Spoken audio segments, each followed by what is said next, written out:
As the leader of the Booner Pack, I lead from the front. All right, boys. Lock in. It's our core foundation, man. Grit. I'm fired up.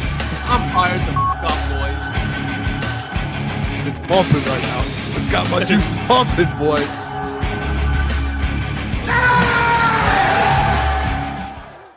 Welcome to the Crunch Time Sports Show with Jeff Iafrate and Booner. It is Thursday, February 19th, and we are back. We got a packed show today. We do because we have Flannel Sam joining, and we have Scott Bischoff joining to talk draft. And a massive report came out today that the Lions are in the market for a tackle. Not just in the market, but they're shopping. They're checking around on tackles. So we'll discuss that as well. A lot of things to discuss. Pistons play the Knicks. New unis for the Tigers, which we'll show in a couple of minutes. A lot of things to get to. How you doing today, Bill? I'm doing good. It's a great day today. You know, I got a little pep in my step. Honestly, I've got a coffee. It's 8 o'clock at night. I was like, I need a little juice. So I went and I made a coffee, a little cinnamon in it, little good coffee. I'm trying to work on throwing the Pistons game on over here while we do the show. The Pistons Knicks tonight. Pistons are finally back. No Stu and no Duran, but I'm doing great, dude. Trying to sweep the Knicks? Yeah. That's going to be tough. Tough with those two and Duran, but they're attempting to sweep the Knicks. We had mentioned the one time that we might try and do go to New York for the playoffs. That reminded me, I know this is a tough start. We need to at some point I need to ask the people. One of my friends that I became friends with over the last year, Luke Manley, Knicks fan, movie star, and we can get him on the show. I just don't know if the people want a movie star on the show. Is that like a good guest to get? Do people want to see a movie star? Like, I don't know. It depends. Like what we're discussing. Knicks fan. He's a Knicks fan, like massive Knicks fan. He was in the Knicks video of Jalen Brunson, Trae Young. Trae Young has, his dad has like something, blah blah blah. Like the viral on the street Knicks videos. Oh yeah. That's my guy. His name's my guy Luke, bro, and he was it. He's a movie star now. He was in Timothée Chalamet's movie. Yeah, it's big. Yeah, Knicks fans. I could get him on. He could come on. I kept waiting to get him on because I just didn't know if people wanted a movie star guest. Talk Knicks? Yeah. I mean, if we have a Knicks fan and we have the Pistons playing the Knicks in the playoffs again, I mean, yeah. Talk a little Marty Supreme. I mean, it's technically a sports movie, ping pong. Yeah, that's fair. I'll tell you what, these unis by the Tigers, by the way, we posted them on our socials, and the Tigers put them out. These things are unreal. I mean, of course, you got to have the Verlander. You got to have the Verlander there, the Scooble. I mean, these things, dude, are so. Oh my gosh, dude! Did they post the one of Torque rocking it? Him and Kerry Carpenter.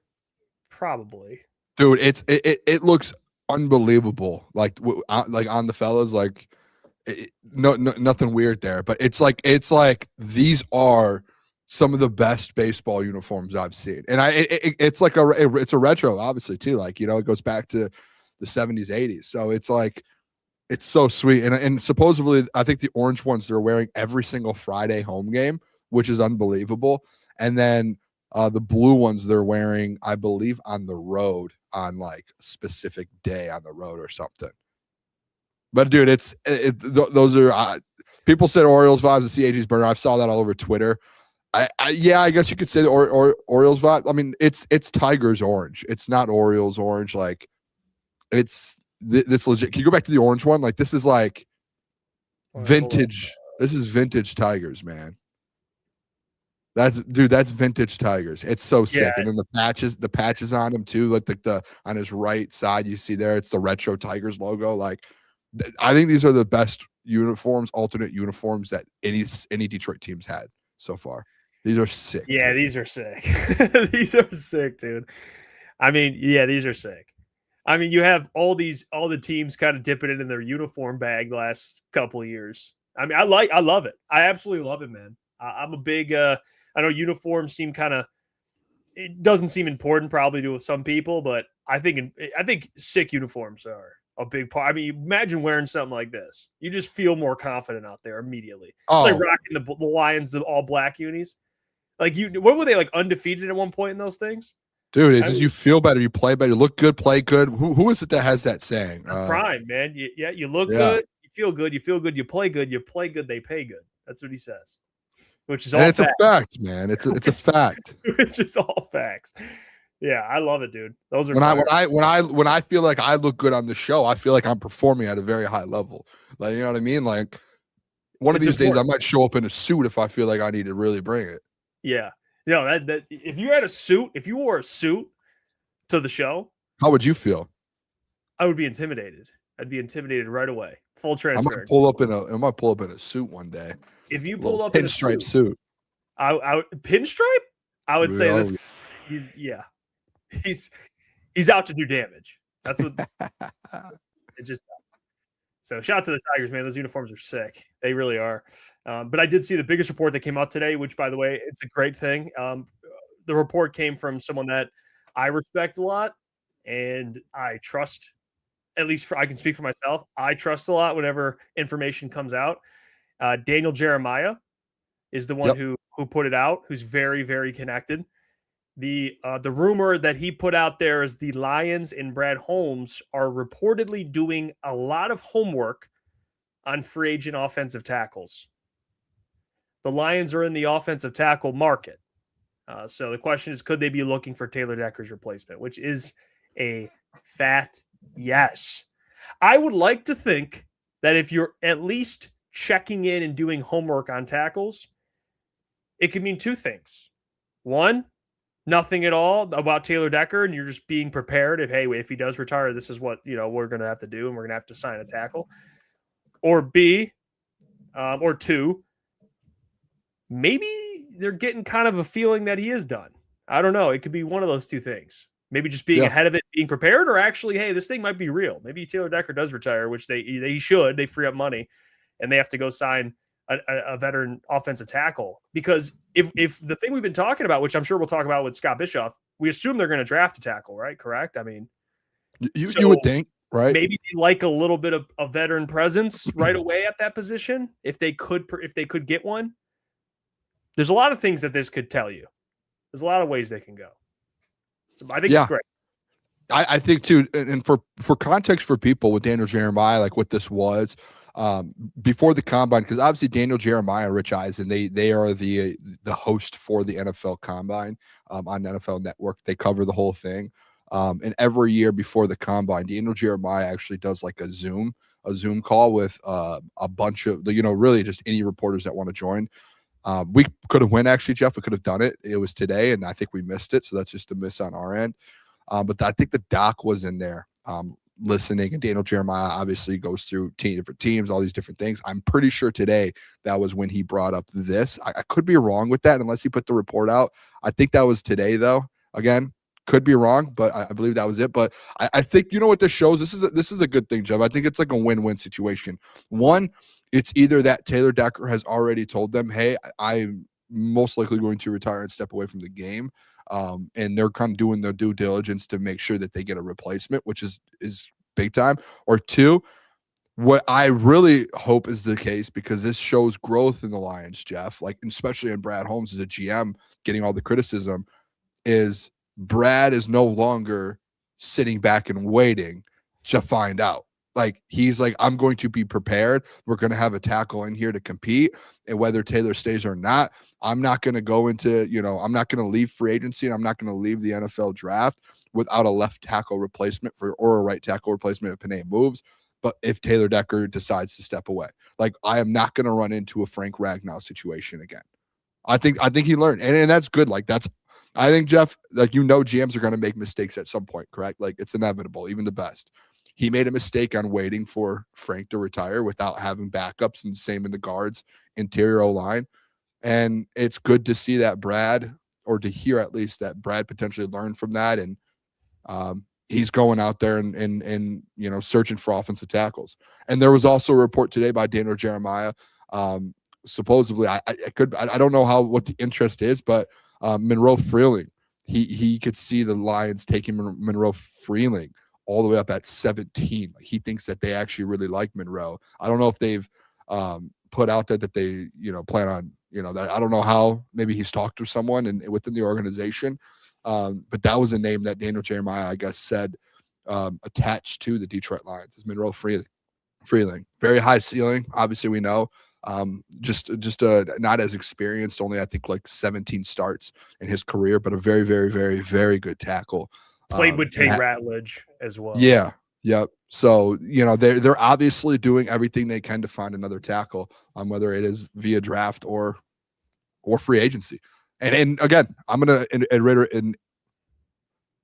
What word am I? Reiterate? See, this is me. Reiterate. This is me learning big words in the moment. Yep. This is a growing thing for our show, man. Like, I actually love this. This is something really people are seeing me blossom in front of them. Yeah. But I want to reiterate, I do really think like this is a good thing that Brad has learned from the mistake of the interior offensive line last year. Because I think that was one thing we all were worried about going into this year. Like, yeah, we know Brad's going to address it eventually, but is he going to wait until it's, we have to do it all of a sudden, and then you end up with doo-doo essentially, and you're like, oh, this sucks. Now we're bad at this position because you waited. He's being proactive. He's being proactive instead of just reactive, which is good. You know what I mean? Dude, that's the good, growth man. in Brad Holmes. Is with Frank Ragnow, you're reacting to him retiring. You weren't being proactive enough trying to find his future replacement. Now, to your point, it is good news. You're not saying, hey, we're just going to wait and see what happens with Taylor Decker. We're going to be proactive and try and find offensive tackles that make sense for us. We know how the Lions operate. Now, this is because I want to make this clear too. When people see our mock drafts that we do every single week, I can't speak for Booner, but I would assume that we kind of see it the same way. I'm taking into consideration a couple things. One, what player fits with the Lions? Two, what players do I like? And then I factor in three, a little bit of, could this be realistic? I'm not trying to mimic what Brad's going to do. That's not the point of doing the mock draft, because here's why it's hard to do that. What do the Lions do in free agency and the draft? Free agency is for needs. Draft is for best player. It just so happens in recent history that some of those best players have been needs. Corner, that you're drafting Tyleik Williams. You kind of know DJ Reader's on his way out. So I think some of it is factored in. Like, needs is definitely factor in, but that's what Brad's told us is free agencies for needs. Yeah. So to hear a report that they're looking for tackles, Brad, the responsible thing to do is to not go into the draft and be like, oh yeah, we need a tackle. Hopefully one falls to us at 17, or hopefully we just, if not, we just have to take the guy we think is good at 17. No, they're not going to force their hand and take a guy they don't think is worth the 17th overall pick just because he plays tackle. So it's on par with what the Lions usually do. Like they're looking to fill needs in free agency. That's why I think 2 offensive linemen could be in play for the Lions in free agency, like center and tackle. Yeah, unless I think it's more Ratledge your center, but other than that, center and tackle could be in play for free agency for sure. I agree. I think it's more realistic for people to expect them to get an interior offensive lineman in the free agency. That's where I think they would go. I think that's where it's more valuable. And I think there's a bigger pool of interior offensive linemen, guards, and centers in free agency than there is high level tackles. And I think, I don't know. I guess you have to see the tackles that are available, Jeff. But I have the list that we posted. Some of the guys. Yeah, there's a list with a handful of names here, and I think there's some more too. Like, even if you go on Spotrac, I know Spotrac has there's probably obviously 15 plus tackles. Maybe not 15 starters, but tackles options, I guess. Yeah, that some of these guys, all these guys have started games. I mean, are they Taylor Decker? Braden Smith is really good. He's probably out of your price range, but Rasheed Walker, Jermaine, Illuminor, Braxton Jones. I think Braxton Jones he's the Steelers, I think. Jonah Williams, that's like, But just to have a guy in the room, though, like, let's be real here. Yeah. Giovanni Manu? No. Okay. Now, would you like when you say that though, Jeff? I'm sorry to cut you off. Just to clarify, when you say like a guy in the room, do you mean like them draft a tackle in the first round and get I could see that for sure. Vet? Double dip. Okay, Because it feels like it's either you want to do one or the other because you don't want to waste all your assets on one position. But I could see that because, like, I think a perfect offensive line offseason would be you sign a free agent center. I think that would be massive. Free agent center, maybe a free agent left tackle, and then you draft the tackle in the first round. Like that's they did it with Carlton Davis. Didn't they trade for Carlton and then they drafted Terry? Drafted the two, yeah. But that's like you really investing in your O-line again, and really like, hey, this like that will show like, hey, this is our biggest piece of our team is our O-line. We just invested a first round pick, and we went and got 2 veteran free agents, not just like last year when they went and got Tristan Colon, who was a guy that was just kind of filler here and there on the Cardinals and what was it, the Ravens or something before. Like that's not what you need. You need a guy that can come in and start right away at center, and you need a guy that could start at left tackle potentially instantly and not have to like slowly work in where it's like, hey, he can play and he's ready to go because you want to win a Super Bowl, man. You can't let another year go by where it's like, hey, offensive line problems again. You can't. And I think Brad, like by these reports, that kind of tells me Brad knows that and understands it. And hopefully he can answer that this next week too when he speaks to the media. Yeah, I think it makes a lot of sense to have not only a replacement for Taylor Decker, but you got to think, and I'm not saying Dan Skipper's a world beater, but he did retire. Okay, so he was your swing tackle. He's the guy that could come in and fill basically 3 positions, guard, both tackles. I mean, he could do it all. And I know Dan Skipper's not, an elite player, but he's a good role player, and they lost that because he retired. So to look at free agency, maybe they don't sign. I don't think they're going to sign a top-tier tackle, but maybe they sign somebody that they can use in that similar role, and then you go get a very talented tackle in the draft. Maybe that tackle in the draft starts day one, and bang, you got this free agent tackle that, if maybe he's not ready, you can start the free agent tackle, or if there's an injury, he could come in and start. Who knows? They need depth. Yeah. I mean, it's hard. Offensive line is the hardest position besides quarterback to have depth in the NFL. No one has depth at offensive line. That's not a thing. No team has like 8 guys that can start, it's not like other positions like wide receiver where you just have like some guys have 4 or 5 receivers. Offensive line is hard. Everyone needs them. Everyone needs an offensive lineman. So if you can get 2 guys at tackle, I don't think it'd be a bad idea, man. Especially one on a rookie deal, man. Like if you sign one of these tackles that can start on a 1-year deal, like you did with Kevin Zeitler, but you get a first-round guy in there to learn and be able to develop a little bit, and and then next year he's like your starting go-to, or even at some point maybe throughout the year he takes over if someone goes down. Like that's so ideal, man. That's depth. Like we're talking about depth on the O-line. That's depth right there. Yep. Yeah, and then we mentioned adding players. ESPN came out with a list suggesting to get rid of players in the NFC North, and they did a bunch of teams. The first one is an offensive lineman, Kieran Omega Digi. I think they drafted him like a couple years ago, but he hasn't really worked out. So this is off-season draft. Guys that could be moved on from the teams they're currently on. So you trying to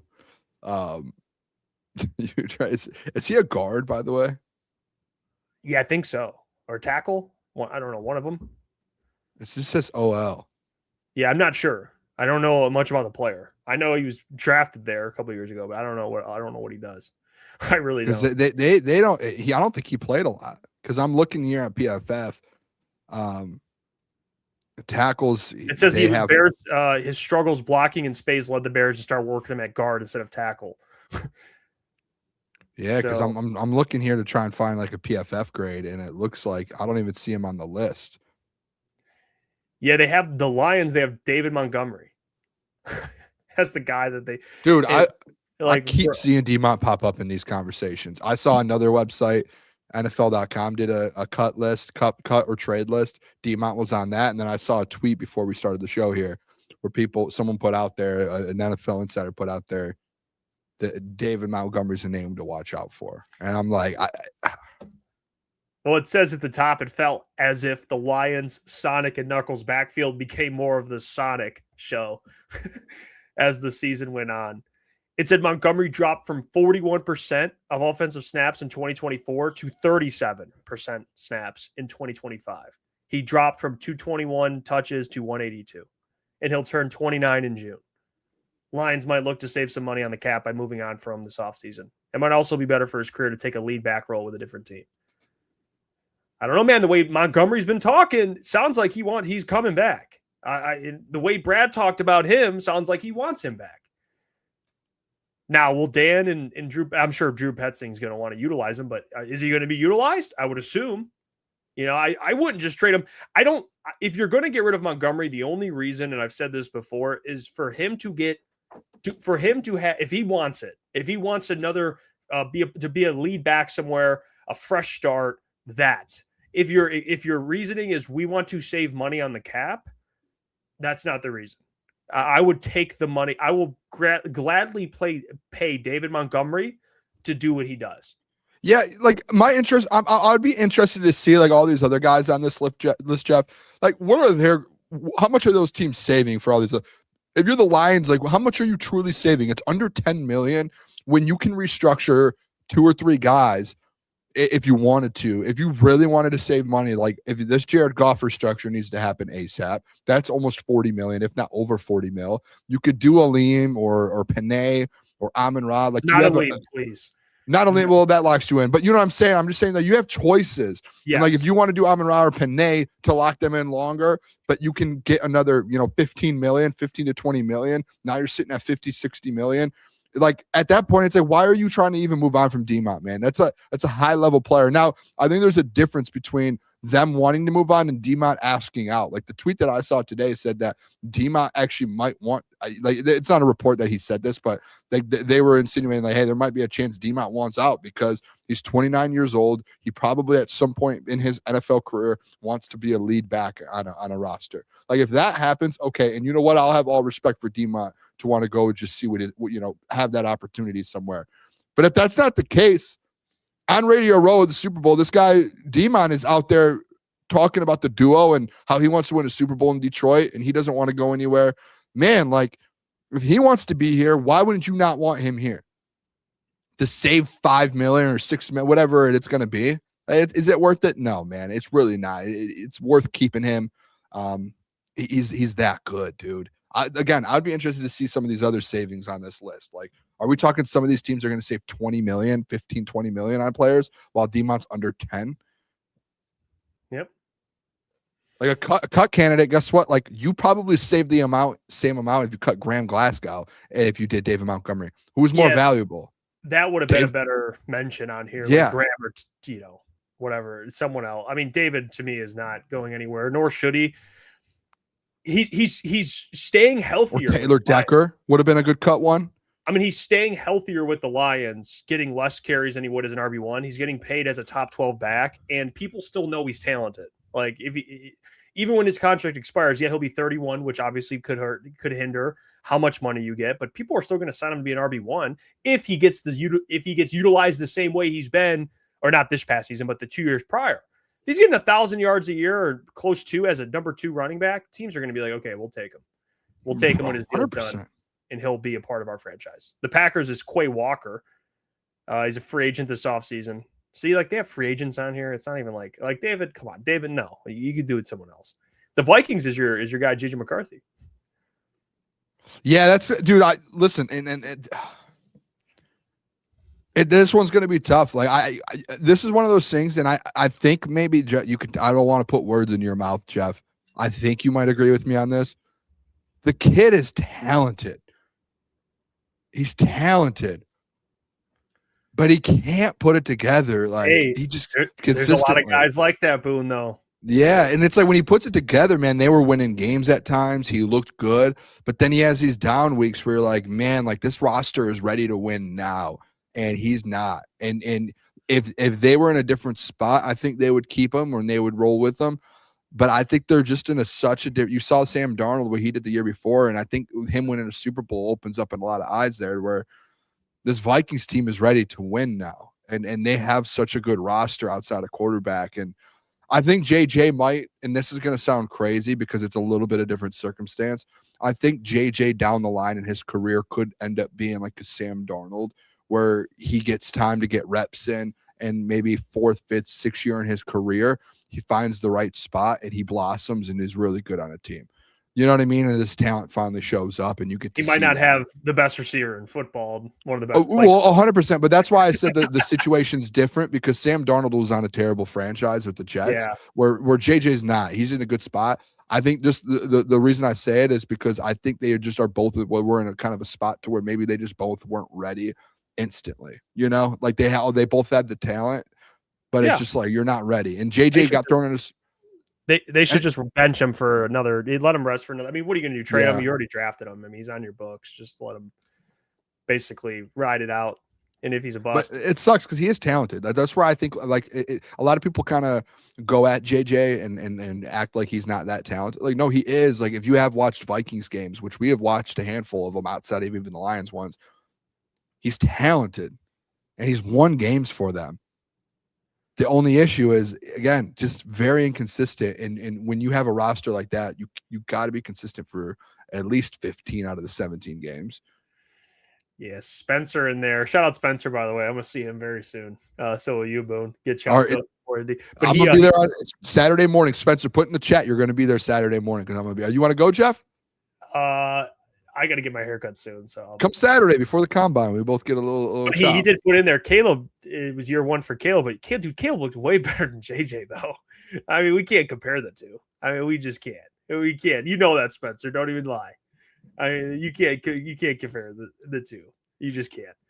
All right, let's bring in our guest, our good friend who does a really good job in general, but we rely on him for a lot of this time of the year, not only for his draft coverage, but his knowledge. And you guys can follow him, of course, at Bischoff_Scott, Detroit Lions and NFL draft analyst for Detroit Lions podcast, staff writer at footballguys.com. He's now a part of the show. Mr. Scott Bischoff. How are you doing, Scott? I'm good. How are you guys? Come on, Scott. We're hanging in there, Scott. It's the time of the year. It's fired up. We're just diving in. We're watching 5th round pick projection guys. It's that's the only thing we're kind of eating up right now. We're combine coming up. Yeah, we got fired up. Yeah, it's that time of the year. So we're. Well, it's good to see you guys. It's been a minute. Yeah. We by the way, we got to get you on next week as well too. We got to lock you in early if you want, because we're going to be at the combine live from the combine. So we got to get you on while we're live. Okay, live there. That'll be fun. Yeah, it'll be fun. It's our 3rd year doing it. Getting to see these athletes in person is it's ridiculous. I mean, isn't it crazy how big they are? Like there's no understanding of that until you see them. What the hell? Yeah. It's like Jamar Stewart. That's massive last year when you see him. We are not all created equally. No. And now we're getting to this age where we're like, shit, that guy's 2 years younger than me, 3 years younger than me, and he could take my lunch money, and I couldn't do anything about it. So it's 2 just years. Yeah. Oh my God. 5. Like, come on. Oh, that's why we love you, Scott. I want to pick your brain because now we got this report coming out today, like Daniel Jeremiah putting out there the offensive tackle stuff. The Lions are kind of shopping already, which we were talking about earlier. It's good that Brad's being proactive rather than reactive, because Frank Ragnow retires, then you react to it. Rather than Taylor Decker, you're kind of getting ahead of it a little bit. Yeah. We've done a couple mock drafts here on the show. We've talked a lot about the offensive tackle class in general, like 1st round selections, and Spencer Fano, is he going to be? He's a guy looked at as the best tackle. Some say him. Francis Mauigoa. We talked a lot about Francis Mauigoa with you, but will those guys even be available? Well, when you look at this tackle class and how many? I mean, there's got to be, Scott, right? And correct me if I'm wrong here. Like probably 3, maybe 4 1st round tackles, and at least in the top 2 rounds, even more than that. With the kid out of Arizona State, that's a really good tackle. What do you like about this offensive tackle class in a year which the Lions probably need a new one with Taylor Decker retiring? So I mean, it's interesting. I think at the top of the draft, it's the guys you mentioned Mauigoa and Fano. Then there's a group. And inside that group is Caden Proctor. And, he's one of those guys that you just really don't know what to do with them. Right. I don't love his game. So, if the Lions do that at 17, I understand what they're doing, but you're placing a lot of faith in his game, his weight, that kind of stuff. Caleb Lomu from Utah is a player who I think should go, somewhere towards the middle to back end of round 1. But there's also a premium on the tackle position in any draft. And in this particular draft, it's not a great draft. It's I think that generally speaking, you probably have, 18 to 22 first round graded players in the majority of drafts, and it'll be fewer for this year. So that's just a way of saying that a player, I think, like Lomu is going to rise a little just because of what is in and around him. I like that. I like him a lot, Scott. Caleb Lomu. Yeah, both he and Fano remind me a little bit of. We may have talked about this last time, of Brian O'Neill. Yep. Just the taller, linear guys who absolutely can move. There are no issues with their mobility at all. It's more, can they get powered up, and how much time does that take? And once they do, I think you're looking at a player who can play, either the left or right side for a while in the NFL. So there's, Lomu there. Monroe Freeling continues to be a guy I think I would love for the Lions to take at 17, simply from the standpoint is he's one of the few players in this class who I think can play. Now, obviously he's got to hit, and he's got to make it, but he's one of the few guys I think can play left tackle for a long time. We're talking about a guy who's 21 years old. He has an 84-inch wingspan. I believe he's going to have 35-plus-inch arms. He's got all the movement abilities you want. He's just young and he's raw, right? So, but inside his game, you can see really good things, and how you could say, hey, in a year, this guy's ready to go. Just don't play him immediately. And maybe that's the hang up, I suppose, with him, is that you'd be taking a player in round 1 that in a perfect world you aren't getting anything out of in his first year, because he really needs to develop. But you guys mentioned it. You can't dismiss the position because Taylor Decker's here. He's here in the short term. We don't really know what's happening with him. But after those guys, Max Ianachor from Arizona State moves incredibly well. He is very raw to the position. He hasn't played for a real long time, but the way he moves makes me think that he can survive as an offensive tackle. Blake Miller from Clemson, I think, is a player who needs to play right tackle, but I think he can play right tackle and stay out there for a while. So that's 7 guys right there. I would say there's going to be maybe 5 first rounders, maybe 4 to 5 first round offensive tackles. And then there's a group of players that you'd get a little more comfortable with, but some of those guys are going to have warts. Of those guys, I'd like Ianachor the most, just because of his movement abilities. Yeah, Scott, what's to stay on the right tackle, or not right tackle, the tackle kind of conversation in general, it feels like this is going to be the biggest talk for the Lions in the first round. Is there something like with a little bit of the depth, when the guys that you named there in the first round, do you think this is something where they could feel comfortable trading back and still getting a guy that they love, especially like the kid out of Clemson? I keep seeing his name pop up.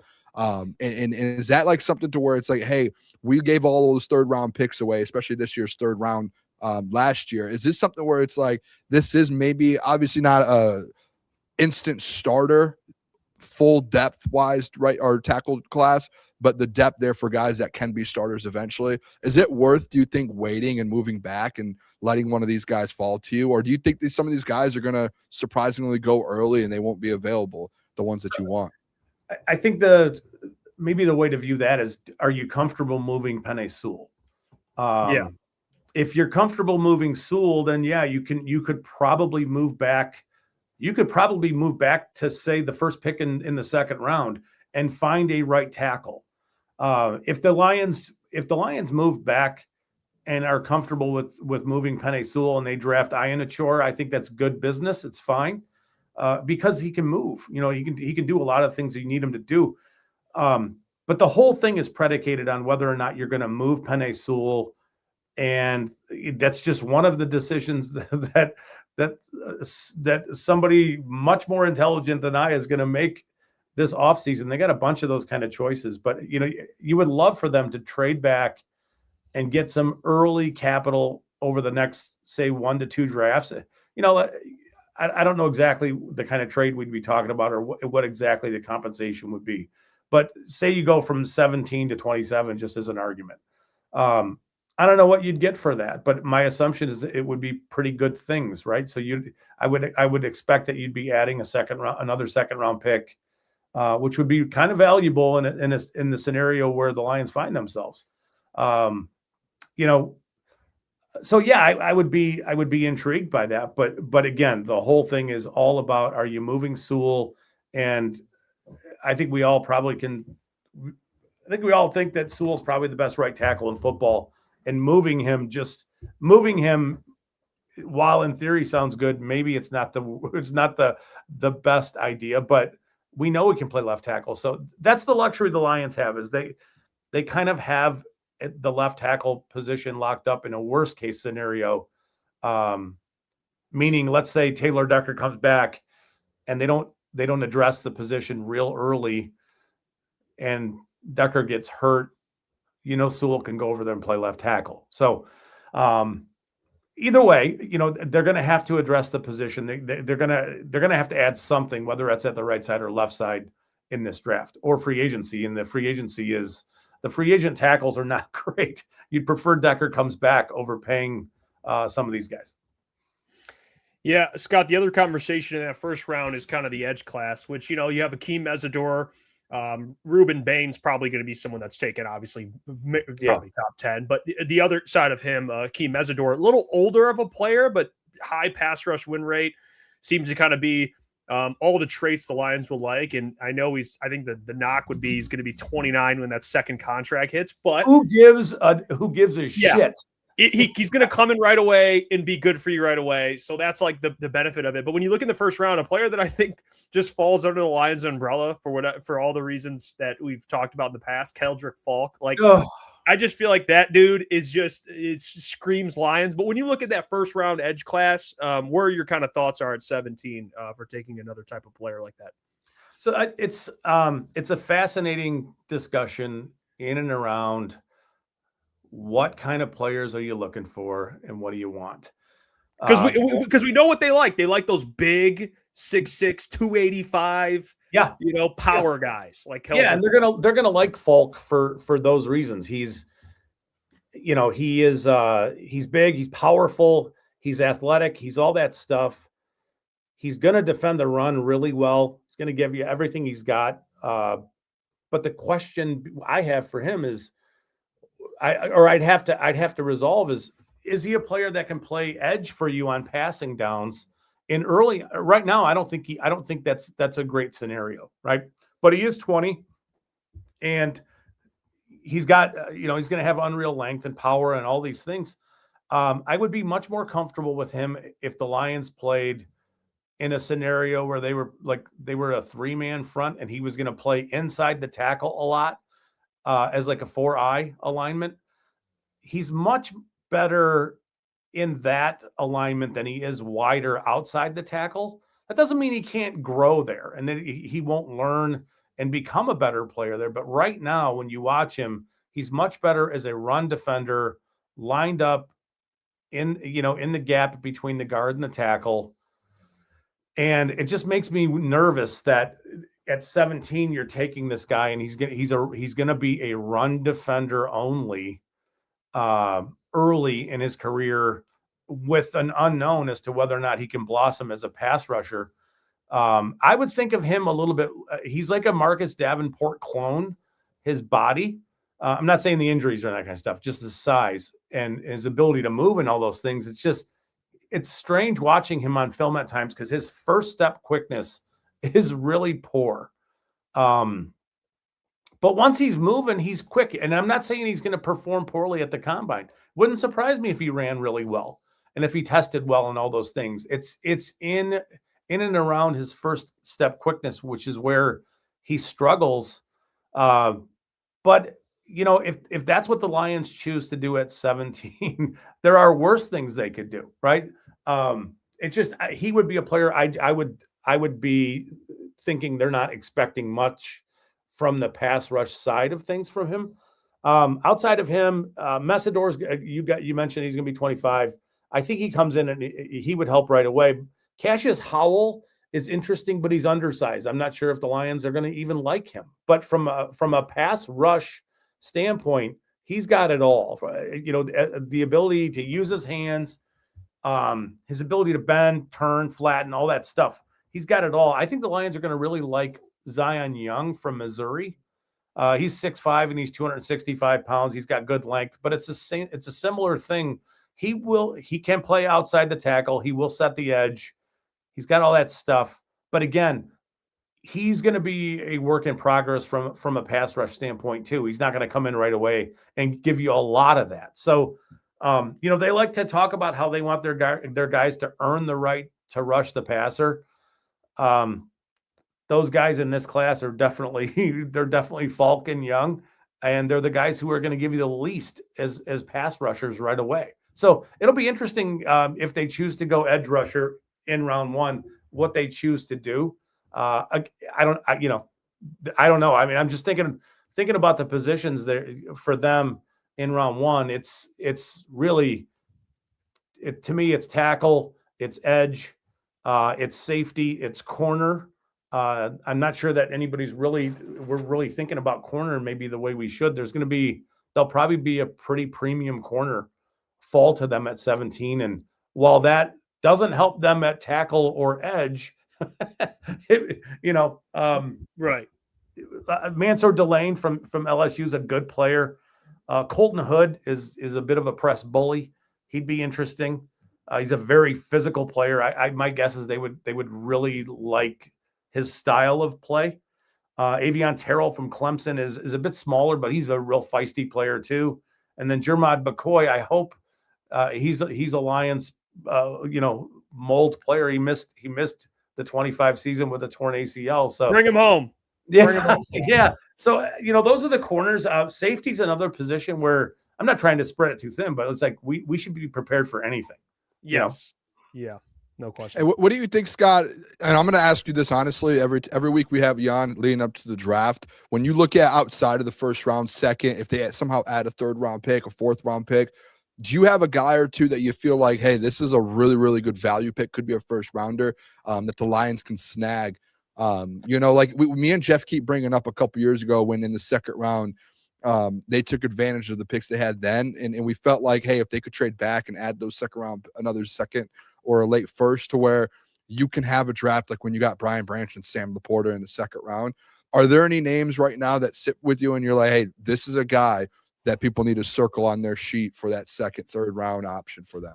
Yeah. Hey, by the way, Scott, you were right about Ahmed Hassani. You kind of called that one, so this is where we can rely on you. Every week when you give us a guy like this, everyone's dialed into you. Well, we're not going to do that again. I wouldn't think, but TJ Parker from Clemson in round 2 is intriguing. The edge rusher. Jennings Dunker from Iowa in round 2. Love that. But I would not, to be honest, I think maybe his move is to play center. Looking at his particular set of skills and how physical he is, I know everybody's projecting him inside to play guard, but I wonder what he would look like as a center. He could be because he's a real cerebral guy. It's whether or not he's got the range or the foot speed to be able to handle everything you want as a center is something that they'd have to resolve. But he definitely, I think he'll perform much better inside than he does as a tackle. Those guys are interesting. There's a couple guards who I think will be gone by round 2 range. There are some sleepers, not sleepers, that's the wrong word, but there are some players who are not being talked about who would be viable targets for the Lions, say in the middle of round 3, round 4. And again, that is not the strength of my game, trying to project where these guys are going to go. It's just not. But Michigan State has a center named Matt Golban, who, watching him play, if the Lions were to draft him or early to mid day 3, I would be thrilled. He is a really, really good player. He played 4 years at Wake Forest, He's like 6'3" and 310 pounds. He played guard at Wake Forest for 4 years. He kicked inside to play center at Michigan State last year, and he was really, really good. Like, really good. There's a lot of things he does just instinctively really well. We know with Petzing coming here that they're going to prioritize the tight end position. I think we feel like that. I think that's what they're going to do. There's a couple tight ends who stand out to me as perfect Lions, guys who are going to block for you, who can help you, in the passing game, but are premium blockers first. Sam Roush from Stanford is one. Yes. I think he's going to be. Yeah. I kind of worry that he's going to be like a mid to late second round pick, though. Yeah. I think he might just go a little too early for them. Nate Boerkircher from Texas A&M is a guy kind of I've penciled who I would think would be like, all right, we're in the middle of round 3. Let's start thinking about him. 6'4", 245. He's a really good blocker, very good inline blocker. He's got some receiving appeal. That's cool. Dolan Bentley from Utah, kind of the same kind of a thing. Like you would anticipate that player coming in and helping you in 12 personnel kind of things. These are later players in the draft. But there's a couple other guys like Kyle Lewis, the safety linebacker from Pittsburgh, is super intriguing to me. Yeah. I don't know when he's going to go, but you need playmakers on defense. You just do. You need guys who can turn over the ball and run and make plays. He's one of them. I think Keontae Scott, I think he's 24, if I'm not wrong. The slot corner from Miami, he was awesome for Miami this year. Just awesome. And he was everywhere. He's great blitzing. He is a playmaker. He's interesting. There's a safety from Kansas State. His name is VJ Payne. He's really good in coverage.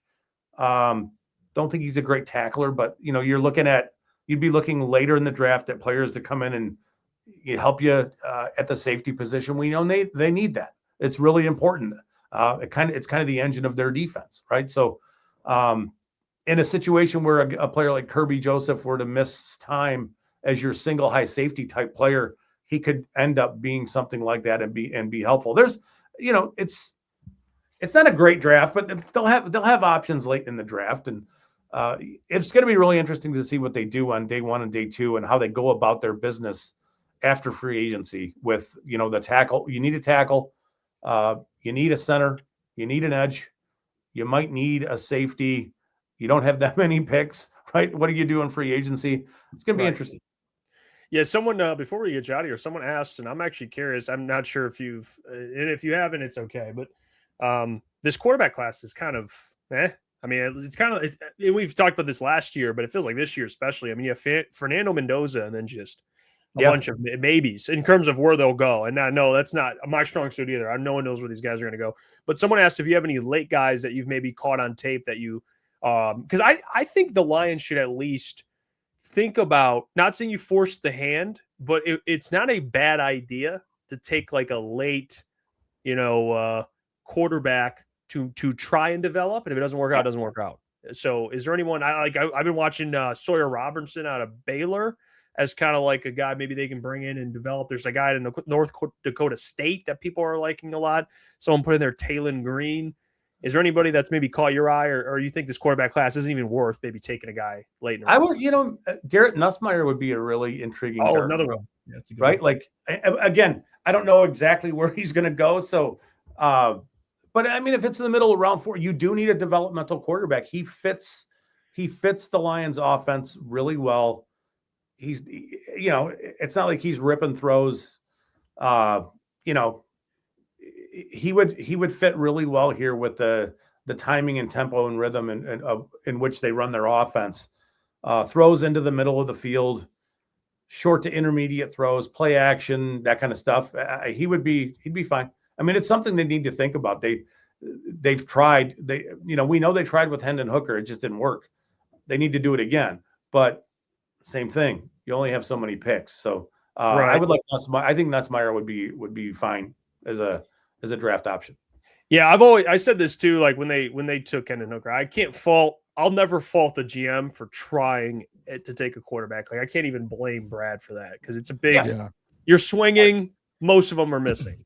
You know, that's been my thing, Scott. I've said I've had this take for years now, where it's I think every year if you're a contending team, you should take a quarterback at some point, and you should just swing every year, at least one a year, whether it's 6th round, 7th round, 3rd, 2nd, and if you love one in the 1st. I don't even hate like in the next 2 years if the Lions take a 1st round quarterback out of nowhere, if they fall in love with someone and they just throw him on the side and let Jared do his thing, and then you have 1st round like I just wouldn't be shocked. I think it's a need. That's the number 1 position in the NFL. It is, and so there's this mentality in and around the rookie quarterback deals, and that's how you're able to to afford a bunch of other players. But in some cases, that doesn't matter so much. I mean, in a Lions situation, it wouldn't mean anything. It just means that you would think that you would know what the position's going to be like for the next 5 to 7 years, when right now it's a total unknown. Yeah. I like that. I would think the security of knowing that is important. It's unfortunate that like Branch got hurt.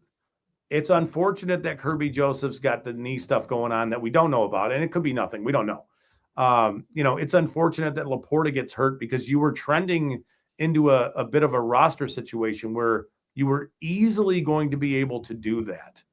Right. Because you didn't necessarily have huge needs somewhere where you could have just said, yeah, let's take Arch Manning or whatever, in 2027 or somebody in 2028 where it would make some sense.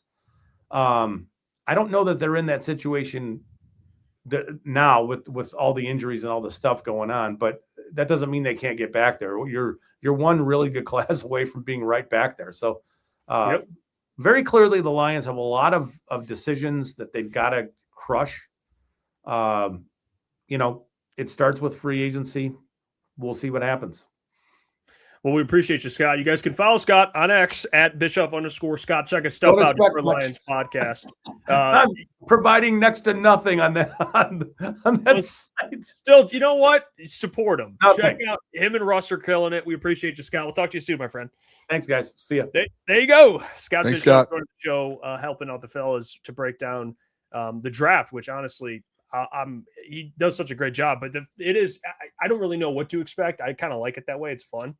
It's never really. No GM's going to reveal their hand, but if we're being honest, anyone could be selected in that 1st round. I really don't know. Yeah, that's what I think what Scott brought up, and I think a lot of people you do need to understand. He brought up man, they could go corner, they could go safety. You just don't know, and it depends on how the board falls. You just have zero clue. You remember, was it last year or was it 2 years ago? I remember the Latu draft with the Colts where he was the first defensive player off the board, but everyone had all these defensive players projected going top 10, top 15. And there wasn't a defensive player taken until 15 or 16 when Latu went to the Colts, and you just had no clue that was going to happen.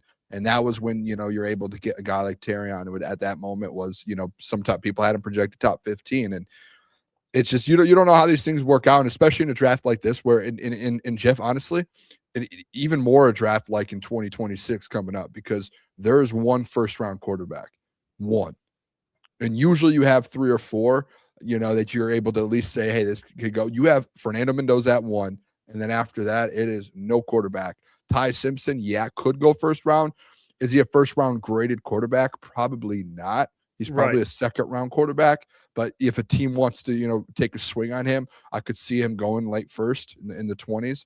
But again, it just makes it that much more unknown that you just have no quarterbacks really, and you're sitting there going, anyone could go. I've seen 3 or 4 different guys get mocked to go number 2. And I've seen some guys that got mocked to go number 2 get mocked to go 9 or 10 in this draft. And it's it's crazy. I've seen Arvell Reese, Jeff, get mocked to go 7 or 8 in some of these high-end people's drafts where they're hey, he could fall. And it's I think he's the number 2 overall pick, but you just don't know. You really don't.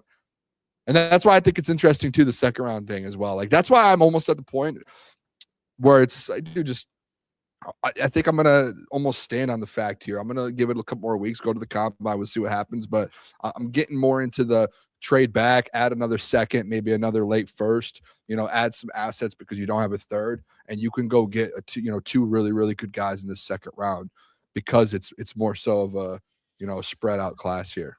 Yeah, it's like Full Slate Farms. I mean, there's a bunch of players between 20 and 60 yes, that are exactly going to be really my thought. Players. It's kind of like it's not quite, all defensive where you won't have an offensive player to like pick 20, but it is more of a defensive heavy draft or first round, I should say, based on what's coming out. Now, tackles, there's some receivers, but like, it's not like you got Loveland and Warren. And then you got, quarterbacks, top receivers. There's a couple guys, but besides tackles and maybe a couple receivers and Fernando, it's going to be heavy, heavy defense, which, could be, I guess, a good thing for the Lions in some capacity because they do, like Scott said, they need playmakers on defense. They need playmakers.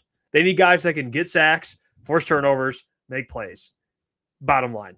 They are lacking that, and they need some maybe schematic adjustments from Calvin Shepard, in my opinion. And I think they're going to be in a good spot. I'll tell you what, we'll take a break. I'll hear about our friends from Sleeper. And when we get back, we'll be joined by our good friend, Flannel Sam. But we'll see you guys in a minute. I've interrupted the show to tell you about our friends over at Sleeper. And I've been using Sleeper's Team Pick feature. It's very simple, and it's a game changer. Every week, you can lock in team-based picks, spreads, outcomes, performance projections straight from the Sleeper app. No complicated setup, no bouncing between apps. You already use Sleeper for fantasy, so now you can turn those takes into action. So if you're using Sleeper and trying to call upsets, predicting breakout games, or riding your squad every Sunday, make it count. Download Sleeper, tap into team picks, and back your football IQ today. I decided to back my Detroit Pistons and roll with them to win the Eastern Conference. Always be responsible and always gamble responsibly, and never bet anything you're not willing to lose. But big shout out to Sleeper for sponsoring the video. Now let's get back to it. We're joined by the former co-host of Morning Woodward Show and Wake Up Woodward, and he's doing some great stuff with us here at Crunch Time Sports. Our good friend Flannel Sam. How we doing, Flannel? I'm doing good. The Pistons are ahead on the Knicks by 10 at halftime at Madison Square Garden. I mean, what a time to be alive, right? That's, by the way, no Duran, no Stewart. Damn, they might just be the Death Star. I might have to change some of my potential that they might have trouble winning the championship. I don't know, man. Join the dark side, Flannel. I've been saying it. Defense wins championships, man. And and even without one of their best defensive players, I mean, it doesn't matter. I think they're 5-1 when Cade Cunningham doesn't play. They're won the first game without Stu and Duran, and they're ahead by 10 at Madison Square Garden in the second game. There's still a lot of basketball left to be played, and ultimately what really matters is in the playoffs. But man, I will say JB is one hell of a coach, dude. Oh, I mean, I knew about JB. I knew about JB Bickerstaff. You knew him as a head coach, but I didn't know he had this type of effect on a team. I mean, he's a culture setter. He's a schematics guru. He connects with players very well. He's an excellent coach. And I know Cleveland is still pissed off they let go of him. I mean, because they're going to make the playoffs, Cleveland, but I think JB is a very underrated, probably not underrated anymore. Pistons have a great record, but until like this year, man, I wasn't familiar. I'm not going to sit here and say I knew about JB for years. He was this great coach. I mean, he's a very, and I maybe it was just being, I was suffering with watching Monty Williams' Pistons era, which, it was tough, and Monty had some success with the Suns, and, I was led to believe he was going to be very good, but JB's one hell of a coach. So they're doing some great stuff, man. They really are. Yeah. How do you feel about your Isaiah Stewart worry? I mean, he was going to be missing games. You came on the show and you're like, they could be screwed here for that. But you got the suspension. I think okay. I never said that they could be screwed. I just thought that maybe they would have some trouble winning games when Isaiah Stewart's out. But I'll tell you what, during this 7-game stretch in which they're already 1-0, if they can go 5-2, Isaiah Stewart, granted he gets on his best behavior and doesn't get himself in trouble come playoff time, he's completely absolved in my eyes. I'm fair. As long as they keep winning, I'm good. Wow. Completely. Wow. Okay. Just don't get in trouble come playoff time and you're good. That's all I ask. That's fair. Are you confident do you want to switch sides right now, Flannel? Do you want to say they can win a championship? I'll give you the opportunity. Yes. Yes. That's it. Just yes. You're in now. Yeah. I never said that I didn't want it to happen. And another thing, they're doing all of this, and Kevin Huerter hasn't really done shit. Yeah, we haven't seen Kevin Huerter. I haven't even seen him touch the floor tonight. Is he out or is he active? I think he's active, but he hasn't touched the floor. And I think he's like 1 of 8 from 3 or 1 of 9 in his Pistons tenure. It doesn't even matter. It might come playoff time, but I'm just enjoying the ride. Yeah, that's tough. That's a tough look for Trajan, though, man. That's tough. I mean, you trade Ivy for a guy who so far has not even touched the floor. I mean, I get they're trying to introduce him to the system and get him acclimated. It's like, dude, if he can't, I mean, he should be playing and contributing to some capacity. I mean, if you trade a pick swap and Kevin Huerter, it is what it is. Well, Flannel, how are you doing, my friend? We talked today. We talked about some line stuff coming out that they're in the market for a tackle right now. We're talking. I mean, this Taylor Decker stuff's kind of. We don't really know what's going to happen with Taylor Decker, but it seems like the Lions are already kind of shopping around for tackles. So how does that make you feel, Flannel? That Brad Holmes is being. We talked about this at the beginning of the show. More proactive instead of reactive, like he was with Frank Ragnow, where you just kind of wait and then he disappears and you're like, oh shit, we need a center. They're looking at tackles already. And I mean, at least doing their homework on tackles before you even know what happens with Taylor Decker. So I love it. Oh, do we just lose Flannel? Yeah. Just like gone out of nowhere. I wonder if his computer just like shut off. We lost Flannel. That was he's back. Oh, he's back. Flannel's back. He's back. All right, we're back. Offensive tackles, Flannel. How are we feeling about auto tackles? Yeah, so the philosophy I like because it could be something that becomes a glaring need. My thing is that I think for the free agents, it's a pretty weak tackle class. I mean, you've got Braden Smith, who's an experienced right tackle, who's had a pretty damn good and underrated career, but he's also been pretty injury prone the last 3 years, and it looks like he's fallen off a bit. And his market value, according to SpotTrack, is $13.5 million. Is that something that I want the Lions to invest in the tackle position, given some of their other needs? I'm not sure. You also have Rasheed Walker, who's a young, very good left tackle who played on the Packers for the last 3 years. He's a free agent. In a vacuum, I'd love to have him on the Lions, but according to SpotTrack, his market value is about $20 million a year. And if I'm Brad Holmes, I'm not paying $20 million a year to Rasheed Walker, even though I respect his game. Here's what I would do just specifically at the tackle position. And I kind of have been figuring this out as the day goes on. If I'm Flannel Holmes, I would still use the number 17 overall pick on a tackle. And I've been consistent about that. There's 5 offensive tackles that are graded out to be first-round talents in this draft. I think it's a very good tackle draft. I would pick one up if I were the Detroit Lions. And also what I would do is I would give a cheaper contract to Braxton Jones, who formerly played on the Bears. Oh, I said the Steelers earlier. Never mind. Yes. He's the Bears. Bears tackle. Yep, you're right. There's another one from the same draft who's on the Steelers. Braxton Jones played on the Bears. And for his first 3 seasons, he was actually pretty good and was a full-time starter at left tackle.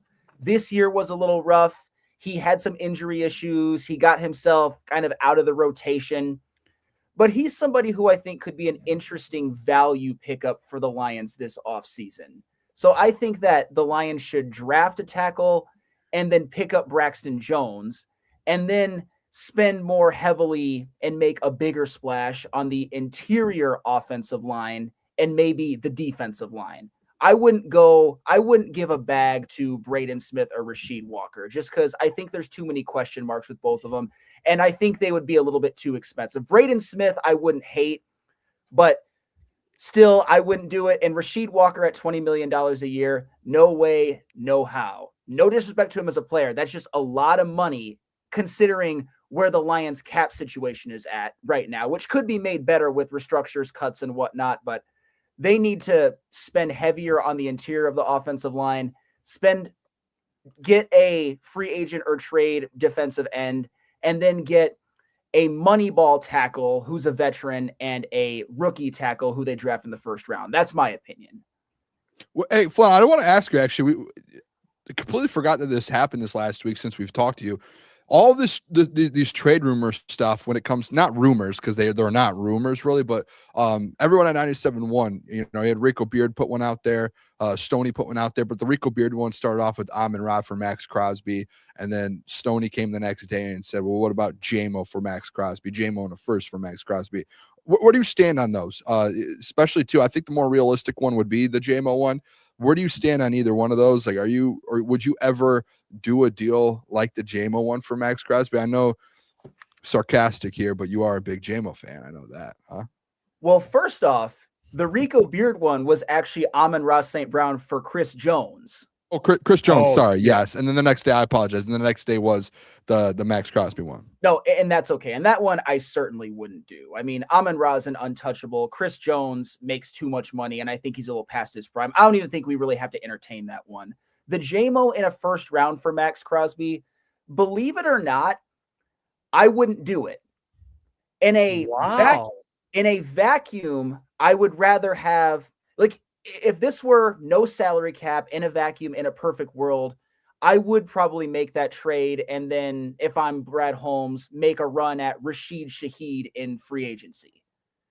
That's what I would do in a perfect world, just to throw that out there. But that's not the world we live in.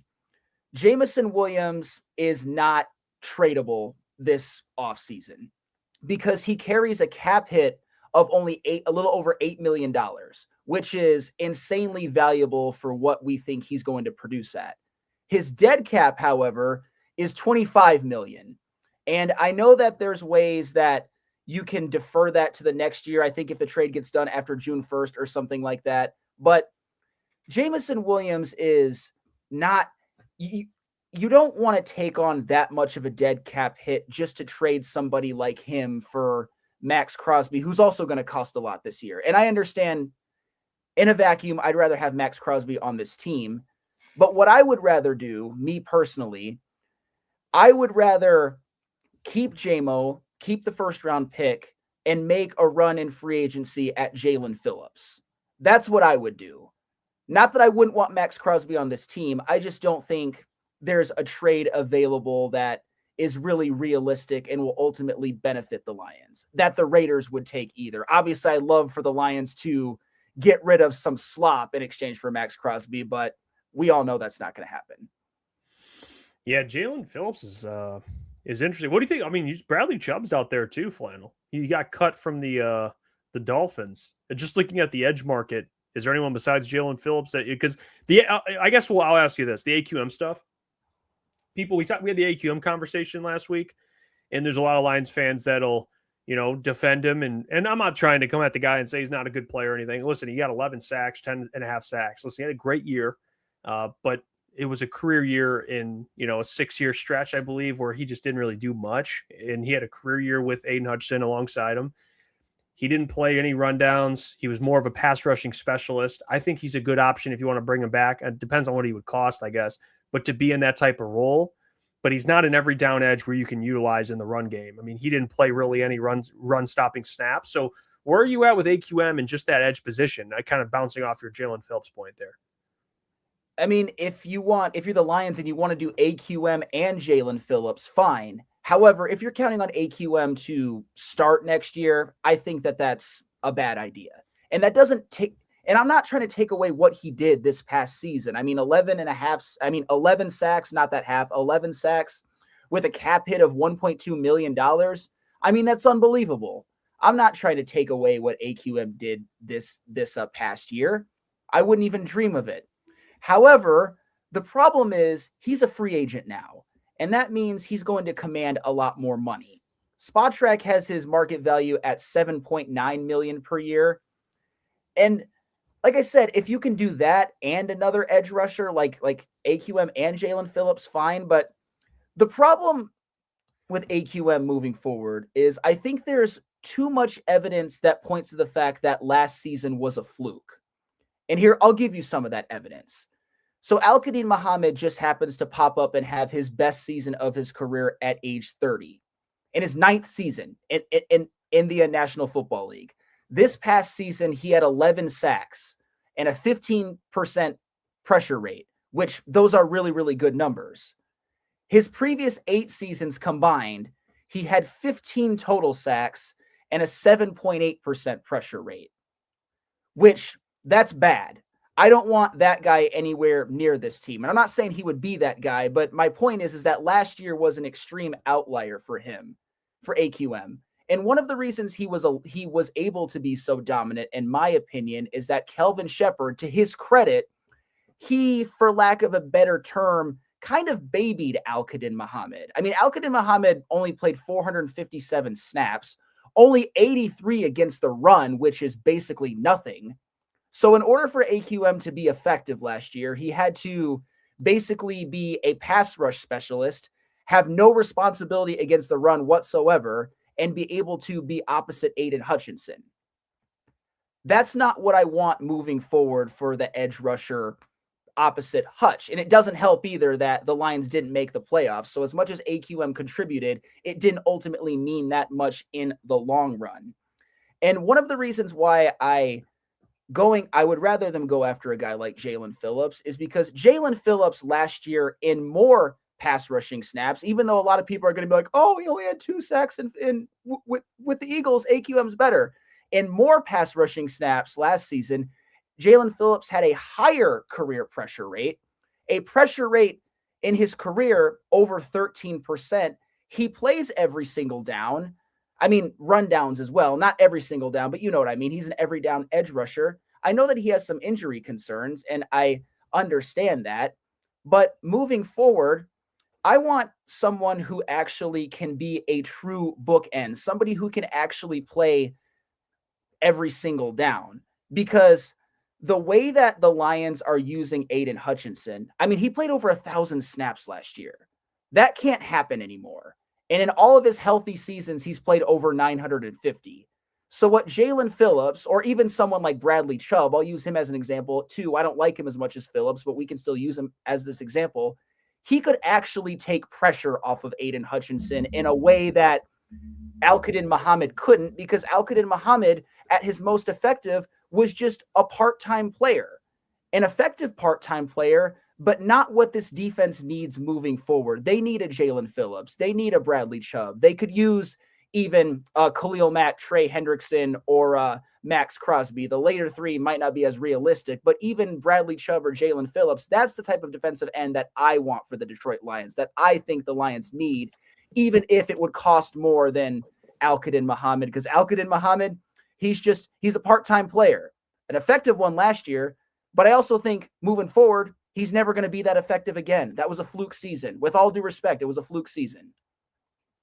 Flannel. Let us know how you really feel. I want to ask you, just sticking with kind of the edge, especially like, some free agent ads, different positions like that. Are there any other free agents, whether it's safety, corner, linebacker, that you're looking at that you want to bring in that's in free agency that you've seen so far that you want Brad Holmes to kind of go after and target? Well, I kind of mentioned this last time, just when it comes to safeties, because you used that as an example. I'm looking at somebody like Kobe Bryant from the Seahawks, who I think could be a valuable, somewhat cheaper option to bring in, with the safety room being in a bit of peril. If you have him on this team and you also have Thomas Harper, not that Thomas Harper's great or anything, but I think he was okay-ish, that would make me feel a little bit better about the Lions' safety room moving forward. However, I still think the interior O-line and the edge rusher is a little bit more pressing, and I'm a little bit worried that Brad Holmes won't address all three. I think a lot of it will depend on how much, all three, including the safety room. I think a lot of it will depend on how much cap space Brad Holmes is able to free up through cuts and restructures. But in a vacuum, I would love to have Kobe Bryant on the Detroit Lions next year. Flannel, kind of another conversation we talked about. I just saw it today. It was a projection on what Jahmyr Gibbs could potentially make, and it was like in the $20 million range. We were talking about franchise tagging the other day, just in general. And I brought up the fact that I wouldn't be shocked if the Lions used the franchise tag on a player like Jahmyr Gibbs because, as a first-round running back, you get 5 years of control. I think the franchise tag right now is about 14 and some change $1 million. Now, it's not going to be anytime soon. It's like in the next 2 years. I think Jahmyr has 2 years left. But his fifth-year option is about 14, and then if you franchise him, it's a fully guaranteed $14 million deal. But then you'd have him at that point for 6 years. And, all the wear and tear on a running back, it sounds terrible, but it's just the fact of the matter. I mean, unless you want to commit $20 million to a guy at that point in his career that, he'll have well over 1,000 touches through his career. It's a massive risk considering, it's a position that you'd probably knock down the pecking order, and two, a position that has the shortest lifeline in the NFL when it comes to longevity. Where are you at with some of these guys that need extensions, Jack Campbell, Sam Laporta, and just the Jahmyr Gibbs conversation specifically? Is that a player that franchise tagging wouldn't be a bad idea, or do you look at it like, hey, we just got to lock this guy up? He's too talented. I think Jahmyr Gibbs is the only one out of the bunch where franchise tagging is completely on the board. Because I think him being a running back, him obviously being one of the best running backs in the league, you take every avenue that you possibly can to avoid giving him that long-term contract, which you fear won't age super well. And for the record, I wouldn't be mad if after the fifth-year option, if maybe the Lions decide to give Jahmyr Gibbs some type of big money deal with a little bit less term. That would be something that I think could potentially be on the board for the Detroit Lions. But I guess the question is whether or not Jahmyr Gibbs would take that, whether a team would overpay for him, like maybe a organization that isn't super competent and just wants a star for basically however much that star wants. So yeah, I think with Jahmyr Gibbs being a running back, given the fact that their shelf lives are usually a little bit lesser than some positions because, they're in car crashes pretty much every time they carry the ball. I think with Jahmyr Gibbs, it is an option to use every avenue to keep him as long as you can if you're the Detroit Lions before you have to give him that second contract. And if it has to be fifth-year option and franchise tag, I mean, if Jahmyr Gibbs is willing to play under it, why not? That's 6 years of Jahmyr Gibbs being a good value. Who wouldn't want that in a vacuum? Obviously, it depends on what Jahmyr Gibbs wants too, but yeah, 6 years of good value for Jahmyr Gibbs, I would love to see that. I know it might be a little bit of a pipe dream, but I would love to see it personally. Now, Flannel, before we get, because I want to get to your mock draft, actually. I want to show up your mock draft. Did you see the Drew Petzing interview? Yes. What'd you think of it, Flannel? I mean, I thought it was. Did he woo you? I mean, I thought he sounded like a pretty smart, analytical type guy. I like to hear that. Are you buying in? Would you guys be best friends? I don't know if we would necessarily be best friends. I mean, I hope that it works out. I hope that he recognizes the personnel that he has and shifts whatever scheme or philosophy he has to more fit the personnel that the Lions have. I think that that's something it seems like he's more willing to do, and I like that. He still wasn't my first choice, and if I were running the Lions, I would have picked someone else. If I were Dan Campbell, I would have picked someone else. But I think I've mentioned this to you guys before on this show. As I've dove in a little bit deeper, there are some things that I like. And those things that I like, combined with, I thought he came off pretty well in the interview. I mean, I think he's going to be a lot better than what John Morton was. I'll give him that. I'll 100% give him that. And that might be all that the Lions need to get that little bit more over the top, along with some draft picks and maybe free agents to help augment the personnel as well. That's fair. I do want to show off your mock, Flannel. You sent us this mock last week, and we didn't get to it. Yeah, I want to make sure we get to it and hammer it away. So can you walk through and tell the people kind of your mindset here with these selections? No trades, right? No trades. These are just straight up draft picks. Yeah, and with Caleb Lomu, it's a similar philosophy to I had to Caden Proctor. He's a left tackle, somebody that I would like to see the Lions potentially draft as the left tackle of the future. and then maybe keep Panay at right and have Panay continue his career and maybe be the best right tackle of all time. As much as I believe that Panay can shift over to left, I almost just want to keep him at right forever and see if you can strike gold with a left tackle. And I think Caleb Lomu is one of the better ones in this draft. Not my first choice, but I didn't want to be too redundant with my mock draft. No, I love Caleb Lomu. I think it's a good pick. At pick 50, LT Overton. And I don't love this as much as my Romello Height pick last time I did a mock draft, but I think he's a talented player. He's got good measurables. There were times where I thought he was a little bit inconsistent, but this is why he's pick number 50. And I think just getting another pick at the edge rushing position, I don't hate that at all. At pick 118, Bo Stevens.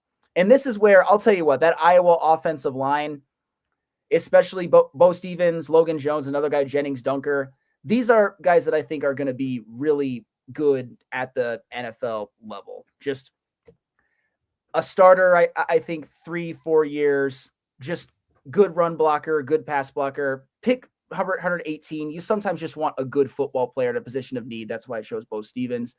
155, Caleb Proctor. I know that he played at a lesser college, but I think he could be one of the better value picks at 155. I think Caleb Proctor could potentially be what Mekhi Wingo hasn't been, a later draft pick defensive lineman that actually contributes.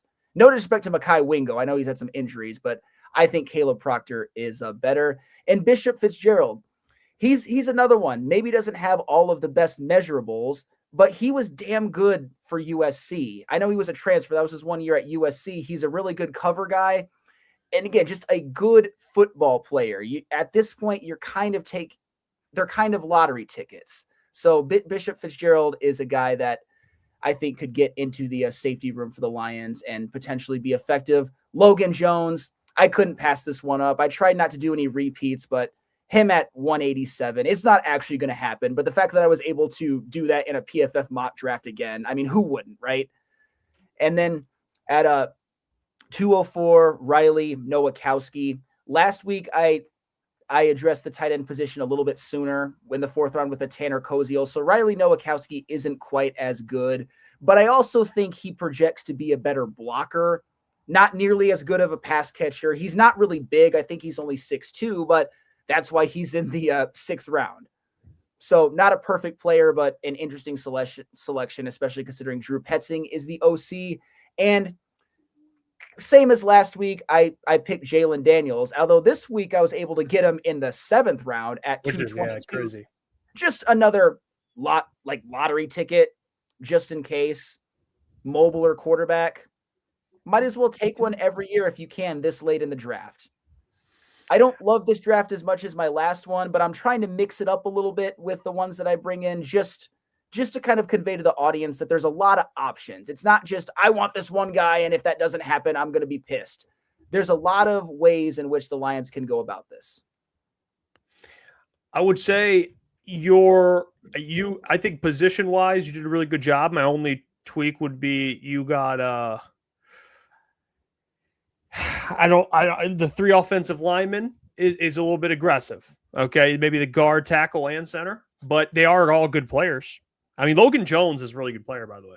I don't know where he's going to go in the draft. I mean, to get him in the 6th is a great pick. Huge, yeah. That'd be Bishop awesome. Fitzgerald, it's a good safety option. Bo Stevens, I've heard about him. I know Iowa just has a good O-line in general because they have what's the tackle with the mullet? Jennings Dunker. Yep. You got they're going to draft the whole. Basically, the thing too with some of these guys is a lot of these guys are going to be able to move around a lot. Like Jennings Dunker could potentially play interior tackle depending on the team he's on. And I think Bo Stevens, I could be wrong if I'm thinking of the right guy. I think at the Senior Bowl, he was doing some center as well. I could be wrong with that. Don't fully quote me on that, but I believe that he said he's been working on snapping the ball and working on being the center as well, just so he has the kind of versatility at the next level. Yeah, I think you're right. Yeah. So Michael just said 3 offensive linemen is not aggressive, FA. We need it. Okay, you know what? That's fair. I don't mind it. Take as many. I agree, man. Yeah, that's fair. I don't know about Caleb. Is he related to Caden Proctor, as you say? I don't think so. Oh, I mean, I didn't see anything about it during my studies, but maybe he is. I don't know. I love how you said during my studies, Flannel. It sounds like you're like in college. That's awesome, dude. it's like Mel Kiper of the draft right now. That's what Sam Flannel's doing. I love this. I love it. I honestly, LT, I've been trying to like learn a little bit more about. He kind of fits the mold of what the Lions like size-wise, like big, it's like a Davenport build. He's like 6'5" or 6'4", 6'5", 280, something like that. That's in this scheme that the Lions are running. This is the type of guy that I could actually see them picking. And full disclosure, that's the pick that I'm least confident in. But like I said, he's got some talent. He's got good measurables. I'm really interested to see how he fares at the combine. That's somebody that I'm really looking forward to, assuming he does the drills and whatnot. But LT Overton is somebody that I really like to see just how he measures out and everything. I'm not saying that that's the end all be all, that overtakes film and whatnot, but it makes a difference. I mean, you guys are going, you understand what the combine does. It's just reality. Yep. Someone said, why no linebacker? Their commenter said. Any reason? I think just at the positions that like wherever each draft pick fell, these were the guys that I liked the best at the time. But moving forward, I think a linebacker might be someone that I maybe invest a pick in. Maybe my next draft, I seek out a linebacker. My thing is, I personally would prefer if the Lions maybe went to a 4-2-5 anyway. But if they don't, you're probably losing Alex Anzalone. And I don't know if any of us are super happy with Derek Barnes. Not that he's terrible or anything, but linebacker might be looking like a need. And Malcolm Rodriguez, I mean, even when he was healthy last year, he didn't really play a lot. So maybe a linebacker is more of a position of need that maybe in another mock draft, I use more premium capital on. Did you, speaking of the scheme, did you guys see this before we get you out of here? This thing is hilarious. Marcus Whitman put this out, I think it was. It's, were we a 3-4 or a 4-3 team? And it shows like the average of what defense. Oh, I saw this, dude. And it says shows crazy people live here. Yeah. It's like nobody's running 4-3 base defense except for the Lions. And then there's like as many times as they run it. Like they pretty much played 4-3 every single time. I mean, that's what their defense. So, someone, the first comment there, or the second comment there being like, do the Colts just run zero if anything? Because they're just at the very bottom left. Yeah. Oh, he said goats. Yeah, they probably run like a 4-2-5 or something like that. What Flannel was saying. That's just so funny, man. Yeah, this is crazy. Speaking of, it's about time this 4-3 scheme goes away a little bit. I mean, come on, this is insane, and this is insane. It just is. But I mean, that's not good. Given the fact that the Lions defense, even though it had some injuries, it ultimately didn't end up being good in totality. I mean, maybe Kelvin Shepherd takes a look at this and actually makes some adjustments. I'm a little worried about that, but we'll see. Or 3-3-5. Yeah, that could be Mr. Jiggles just put that in. Mm-hmm. You could do that. But yeah, it's ridiculous. I want to bring this up because you mentioned the defense. Flannel, we appreciate the hell out of you, my friend. Keep up the great work. And next week we'll be down in the combine, but we'll talk to you. We'll have you back on when we get back. We'll do some we'll run it back. But we appreciate the hell out of you, my friend. Keep up the great work. Sounds good. Enjoy the combine, fellas. Appreciate it, Flannel. Appreciate you coming Sam, on. joining the program. Appreciate him as always. We got more to get to. We have our own. By the way, just real quick. By the way, Cade Cunningham is having an MVP for performance right now. National televised game on Amazon Prime, at MSG at the Garden, and he is going off. It's still the third quarter. I think he has like 35 and like 10 maybe, or I can look at the exact thing. He just had a dunk, dude. He just ripped it on someone and went up with his left hand and dunked it. Like just threw it down with his left. Jesus. Like he's making I think I this game feels like to me that there's like obviously with the All-Star weekend there was all this MVP talk with Cade, and there were actually a lot of there were a lot of different, national media members that were actually making a case in the week off at the All-Star game for Cade Cunningham to be the MVP, favorite right now. And they were like, I don't know why no one's talking about him. It feels like, even JB Bickerstaff, we played that video. It feels like right now with Cade that today, I don't know if they had like some sort of conversation with the team or JB spoke with them. It feels like Cade came into this game being like, I'm going to show the world and everyone that I am the MVP of this league right now. And he's put up 35, 9, and 6 currently in 3 quarters. And they're beating the Knicks, they're beating the Knicks by 12 with no Jalen Duren and no Isaiah Stewart. And Cade Cunningham is on national television telling everyone I'm the MVP of the National Basketball Association. It's one of the most incredible things to watch. Like, this is one of the best performances I've seen out of Cade. And there's still a whole quarter to go. Yeah, that's insane, dude. You got to do it on these type of games. I mean, you just have to. In Madison Square Garden, like, you have to. And I feel like in years past, and this isn't a slight at Cade, I just feel like in years past, maybe in even in national televised games, he not only say takes a back seat, but he tries to get everyone going, and we know he could score at ease, and he doesn't score as much. He'll get like 20 and like 12 assists. Tonight, he's like, you could tell that he came into this like wanting to put on a statement. Yeah, you had the All-Star weekend. Now he's locked in. Got a little bit of a break. They just showed Fat Joe just shaking his head after Cade dunked and put his head down and said, "Ooh." Yeah, I'm telling you, with Madison Square Garden, all the stars are out. That's how stars are born, man. Everyone has the great ones have iconic games in Madison Square Garden. It's just it's good for Cade. And you got people in the chat saying, Steve Wilds, the Pistons are going to do it this year, bros. Full Slate Farms, let's go. Pistons will be super invested in April. Jay Hart, definitely a statement game, Booner. It is, dude. It really is. It feels good, dude. The Pistons basketball is like, it's crazy after All-Star Weekend. I think everyone's starting to realize, wait a second. Like Stephen A did his top 5 like contenders, and he had the Pistons at number 2. Like it's starting to get, hey, Pistons are back. And it's not just like Warriors basketball or Thunder basketball. It's Pistons basketball, like in 2004 and the Bad Boys. Like, these guys are dogs, dude. It's crazy how like organizations just always have that underlying, like, this is what we're about. Even 30, 40 years later, that same kind of play can come back within an organization. Yeah, dude. I mean, it's good. It really crazy. is. I'm not just saying this because we're Pistons fans, but it's just better when those iconic franchises are good. Like the Pistons. You gotta take that? No.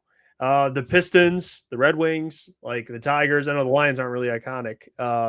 But when those franchises are good, sports are good, in my opinion. I love it. But even with like the Knicks, like dude, I think it's so cool that as much as we all hate the Knicks, that like there's a chance like Eastern Conference Finals, Knicks Pistons rivalry, like this rivalry from last year, them knocking us out in Game 7, and then this year we're beating them hopefully 3 games, and then you get to the playoffs, and it's like I would love to meet the Knicks in the Eastern Conference Finals. I would love that, and we have home court advantage. We get to go to MSG, like it'd just be incredible as well. Like to go to the NBA Finals, man. Yeah. Dude, it'd be nuts. It'd be nuts. ETN, Pistons, Knicks, Eastern Conference Finals would be ridiculous. Cinema. That would be ideal for me, man. Stephen A. Smith courtside? Yes. I know he's going to have to talk about that ass whooping tomorrow if they win this game, so we'll see. All right, what over-unders? I know you said DK came out with their over-unders today for the Lions. They did. Yeah. Oh, here we go again, dude. I'll tell you what. There were, and you know what? There were. Give me a sec. Hold on. I'm gonna pull up the over-unders because this is what's interesting. I'm gonna test the chat here. Can I do that? Can I test you in the chat? Yeah. Let me count this real quick. 1, 2, 3, 4, 5, 6, 7, 8, 9, 10. There are 10 teams that have the highest over-under this season. And I'll tell you what. Do you think the Lions are in that conversation that have the number one over-under on the year? Like win total wise? Win total wise, yes. If that makes sense. I think they should, yeah. Given the schedule, they should be in that equation probably. The highest over-under this season so far, which kind of makes you understand a little bit how, at least as of right now, Jeff, like how good the league is. There are 10 teams right now on DK that are at 10.5. And no one is at 11.5. Are the Chiefs there? I can show you here. Hold on. That's so what I'll name the team. So the Baltimore Ravens are at 10.5. The Buffalo Bills are at 10.5. Keep going. The Chicago Bears, 9.5. They're one under. They're at 9.5. The Green Bay Packers are at 10.5. Now I'll tell you what, some of these lines, like they have the lines up, but like the Green Bay Packers are plus 100 over at 10.5, while like the Bills are minus 140. So there's a little bit of a change there, a little bit of even though the line set, people are still like So it's sitting at plus 100 for the Packers. The Chiefs are 10.5 at minus 105.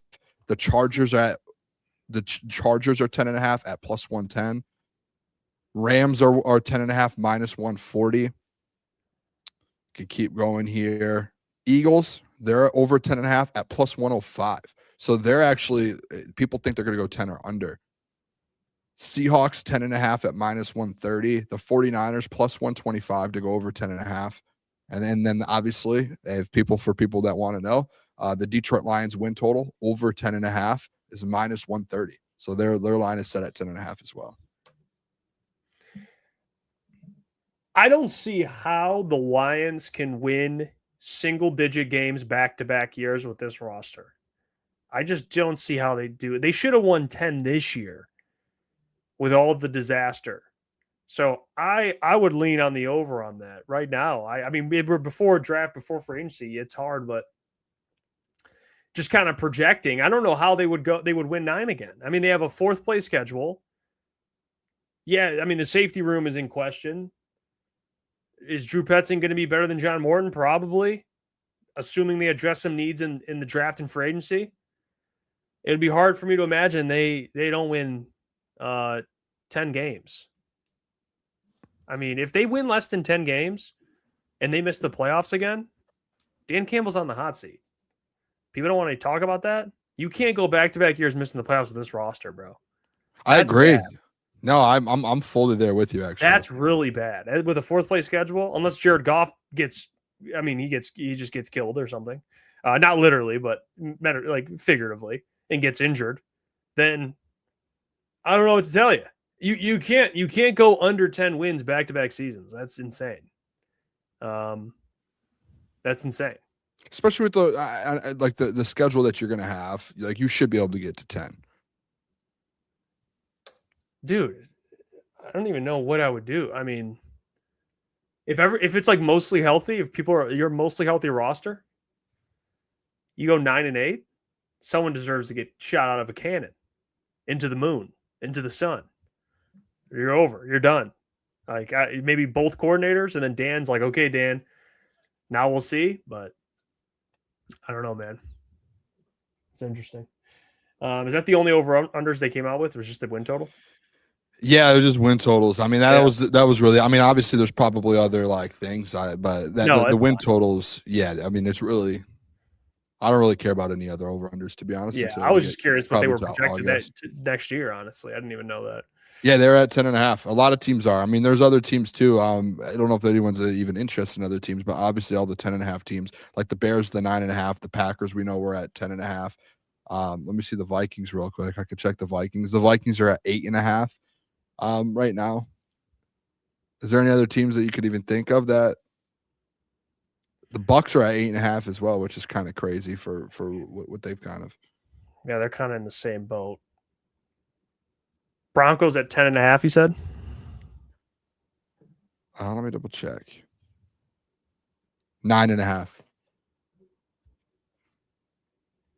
Probably. I wonder if it's different on a different like platform, because I don't know if all the platforms have it yet. I don't know. This is on DK that they have it. So I'd be interested to see. We didn't go through. They don't. We didn't see Daniel Jeremiah's mock draft when he came out with it this week. Now, it's his 2.0, so more information, more of a feel, more studying tape. So you'd like to think he has more information on where guys are going to go. We'll just go through these picks. It's pretty standard. I mean, he's got David Bailey over Arvell Reese, David Bailey's a really good player. I keep hearing David Bailey going 2 overall. Like, I've seen multiple people do it. It's between those two, I think, Arvell and David Bailey. It's between. I was watching David Bailey the other day. He's really good. And you know, I'm going to keep saying it all offseason. These Texas Tech kids, dude, are unbelievable. What's David Bailey's size is my question. Do you know? Because it feels like every time, like when I watched him, like, dude, he is incredible. But he looks a little smaller than a normal edge rusher. Yeah, he's like 6'3", maybe 6'2". Okay. Yeah, he just looked a little smaller. Like, he was incredible. I watched him. I earlier this week, someone else, not Daniel Jeremiah, but someone else had a mock draft that had him going 2. And then I started seeing people being like, hey, this kid could legit go 2. And I'm not saying he's the same athlete, but he does weigh, according to ESPN, same height and weight as Micah Parsons. Okay. Yeah. Okay. That's fair then. I just, when I was watching him, I was like, I can't tell if he looks small or if that's just how he is. I don't know, but it was just, he was incredible. He's incredible. He's very, very good. Yeah. Again, I don't know if he's the athlete. That's what we'll find out. But as Micah, but he does have the same measurements as Micah, just with height and weight. Now we'll see with speed, but yeah, that's interesting. Then he has Francis Motley go to the Cardinals, Ruben Bain 4 to the Titans. So yeah, Arvell Reese is not even in the top 5. Carnell Tate to the Giants. Spencer Fano to the Browns, and then Arvell Reese goes 6, dude. By the way, yeah, Spencer Fano to the Browns.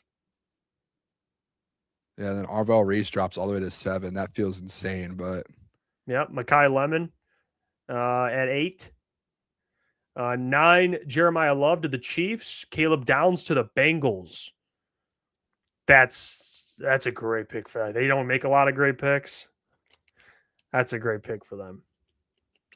11, Delane goes to the Dolphins. It's a good pick. Cowboys take Jamad McCoy, corner. Rams take a safety, Emmanuel McNeil-Warren. 13, yeah. 14, Jordan Tyson to the Ravens. Tampa gets Sonny Styles at 15. I wonder if Sonny Styles falls to the Lions. If there's a chance he's in like the 15, 16, 17 range, like he falls. I wonder if they would pull the trigger on a guy like that. Sonny Styles, former safety, he's playing linebacker.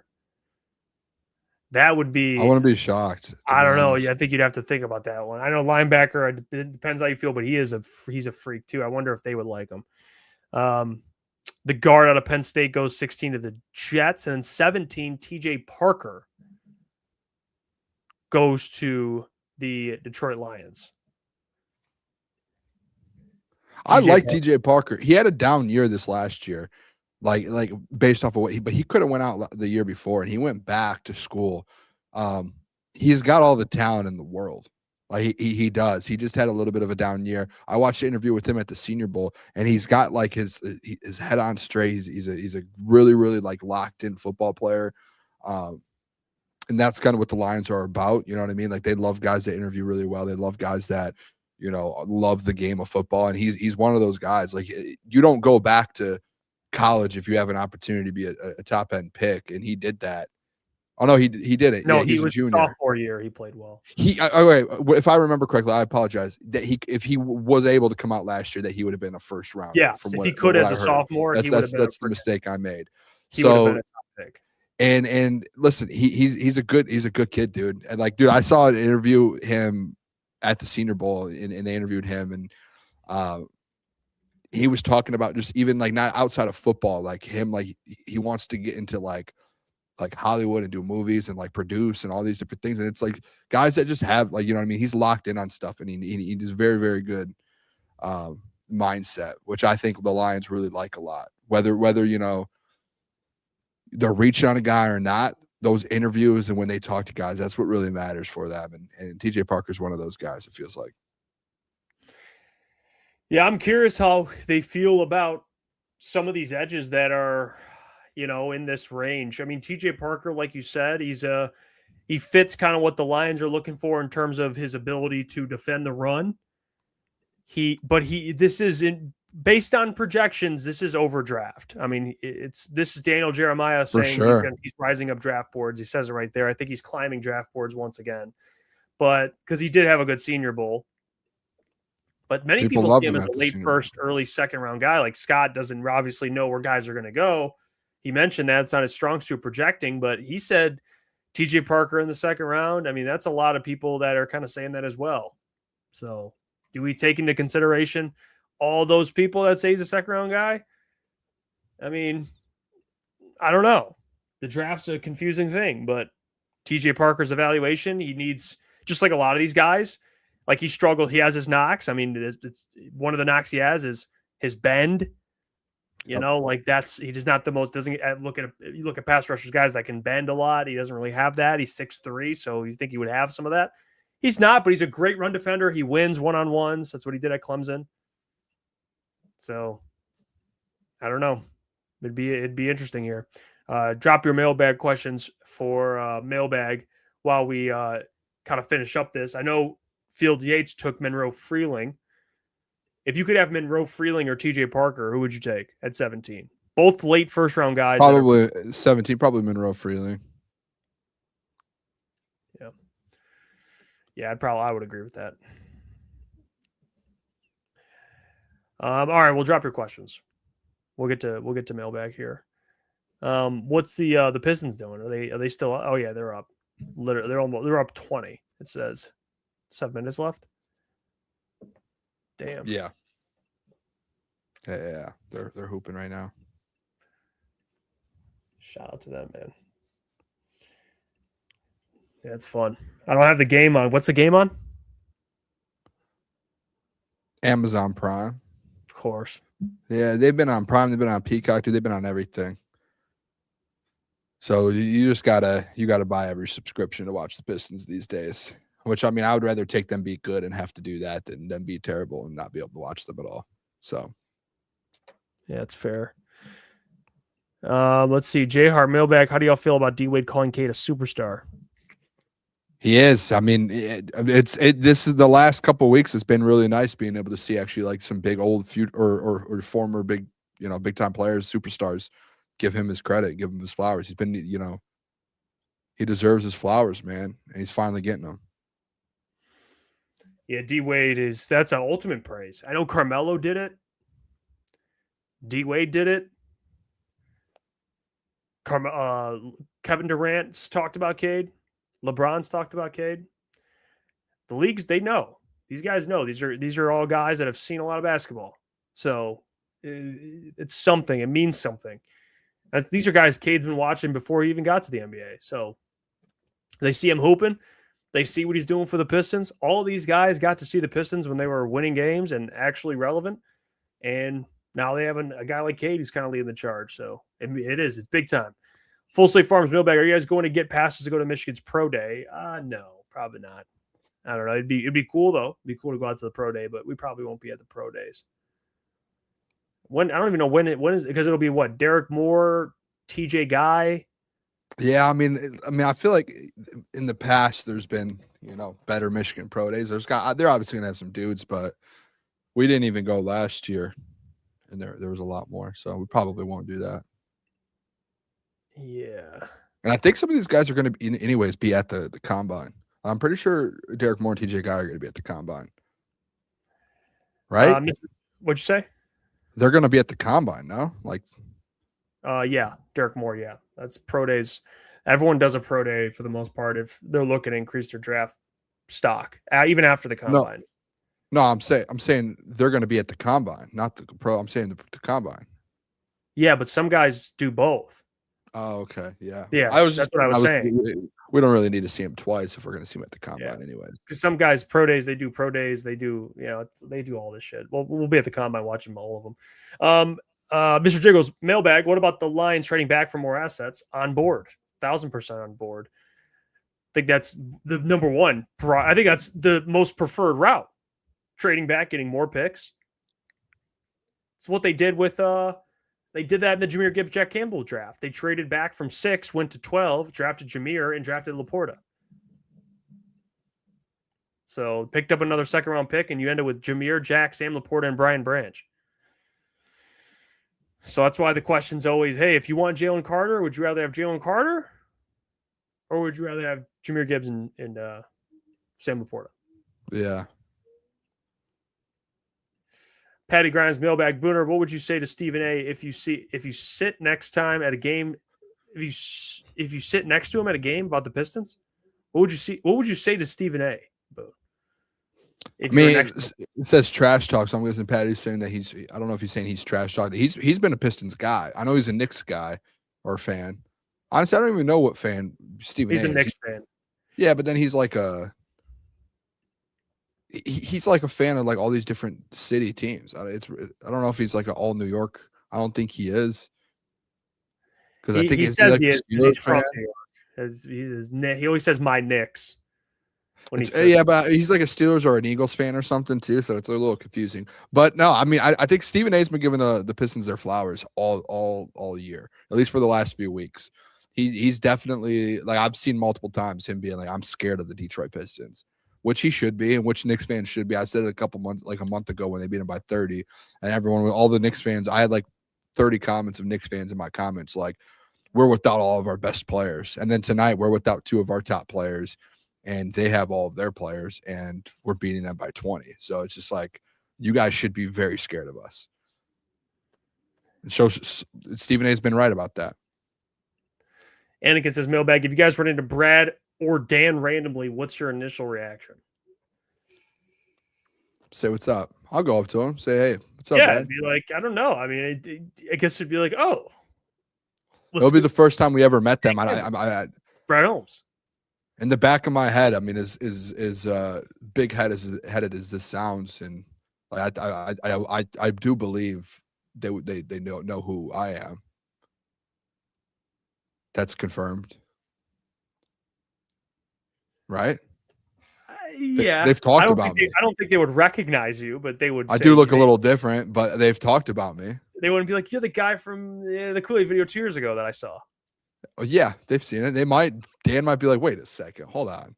What are you doing here? You know what? You never know. We're walking through the hotel lobby and it's just Brad and Dan, and then they look over at us and they're like, do you think, like, genuinely, this is a real question. Do you think Brad and Dan watch Lions videos? No. No, none at all. You don't think any come across their desk? No. Nothing comes across their desk Lions content. The only thing they probably listen to is like 97.1 if they're in the car and they like bump it on. They might be like, what's the people saying? Think there's a world where they watch some people's YouTubes. I do believe that. I'm going to ask them. Maybe I'll ask if we ever see them. Like, just if we're like in the hotel or something. In football, I doubt Brad's like, I'm going to watch. Yeah, but like realistically, like if you're trying to get good at something or not good at something, but like, you know what I mean? Like you do want to be able to know other thoughts or like just see what people are saying out there. I promise you, Brad Holmes is not looking for our opinion. I can promise. No, I don't think he's looking for our opinion, but he's going out there being like, all right, what are people saying? I just need to get a feel for the fan base. Like I have heard, this is something I've heard. I've heard that NFL GMs and coaches, they do get videos sent to them by PR or by different people for specific things. Just like, hey, just heads up, this person like this, like that. I know, I'm pretty sure that's a real thing. I don't think that's me making that up. I think I've heard that before. So there's a chance that we might have said something off the wall and it just, hey, this was part of like, they might get like an email or a little package of like different things that people have said. And maybe maybe we've been a part of that. I could be wrong, but I'm just saying, I think that's a thing. I could be wrong. I think I've heard that before. It's just a picture of my face, and it just says, "I would franchise tag Jahmyr Gibbs." And it's like, Brad, what do you think about this? I honestly, there's a 50% chance if we like run into them at the hotel or just walking in Indy, that I might be like introduce ourselves, talk a little bit, and that might be something that gets brought up. Like, do you ever like off record? And we won't bring it to the people, but off record, do you guys ever see people's YouTube videos? Like, do you guys watch that? Like, he probably would laugh. That would be like a funny, like, he'd be like, that's a funny question, just off the record. Yeah, what if he was like, yeah, like I've seen you guys. That'd be I would be like, why is my GM looking at YouTube? I mean, that's funny, dude. You know what I found out today? I was watching Peter Schrager's interview with Tom Telesco. You know what Tom Telesco did when he was a GM of the Chargers? He used PFF mock draft. Really? I think a lot of them might simulate the first round. He wouldn't do like the Chargers pick, but he would do like a simulation of a first. I could be wrong, Jeff. I think Brad or someone recently has actually said that they've done that. It's like common, I think. He I just think did all the GMs use it. Yeah. And he has this whole team in there, and they run through different scenarios of like, okay, this team takes this player. Now what do we do? It's like shit like that. I'm like, yeah, they do use some of these mock drafts. I do think that's a thing. I think that's definitely a thing for sure. Michael says, mailbag Boone, any stars or athletes say they saw your Kool-Aid videos other than Amon-Ra St. Brown? I don't know, man. That they said they saw it. I don't think anyone's came out and said they've seen it. I mean, I think there's been people who have liked our videos. People that have saw the videos. Oh, that has seen it. Not that say they've seen it, but like there's been. I mean, we've gotten likes even when we were at Woodward, and even here we've gotten likes. Like Keegan Michael Key, he's liked a couple Kool-Aid videos. I'm trying to think of some other. I mean, there's been a lot. Keegan Michael Key, dude. Yeah, he likes a lot of our stuff. He's liked a lot of the Kool-Aid videos.